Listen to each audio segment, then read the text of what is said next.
الله ما أنت أيامت يعيد ونكسن واتهاي صاحبنا nagu xiran kuna xiran janalka Kusyara Official kusoo dhawaada muuqaalka iyada way geeriyootay balse muuqaaladeedii ceebta badnaa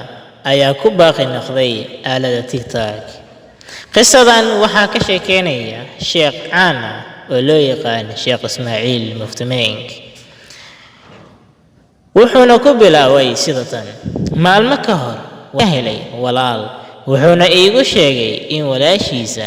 uu saameeyay cudurka coronavirus ama COVID-19 ayna u geeriyootay maalmo dhow kadib ilaahay ha siiyo jannadii firdawsa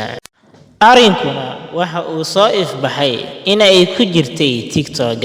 halkaas oo ay ku sameyn jirtay waxyaalo ciib ah haddana ay geeriyootay gabadhu kuma fikirin in muuqaaladeeda gaagaaban ee ceybta ah ay ku noqon doonto mid lagu xasuusan doono iyada waalidiinteeda waxa ay isku dayeen in ay daleedaan balse nasiib daro waa ay awoodi kari waayeen waxa ay isku dayeen in ay la xiriiraan wakiilada aalada TikTok balse war farxad leh kama aysan helin sidaas darteed walaalkayga iyo walaashayda qaaliga ah mar walba oo aad isticmaalayso social media oo isticmaal hab wanaagsan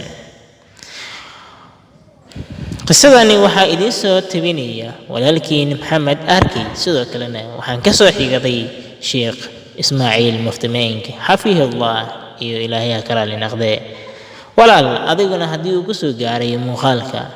u sii gudbi walaalahaaga iyo walaashaada aad khayrka la jeceshahay si ay ugu digtoonaadaan aaladani halista ku ah walaalaheen intaba inta aynu muuqaalka xogoo kulmi doono waa saaxiibkiin Maxamed Arki oo idinkaga tegaya sidaas iyo amaan Allah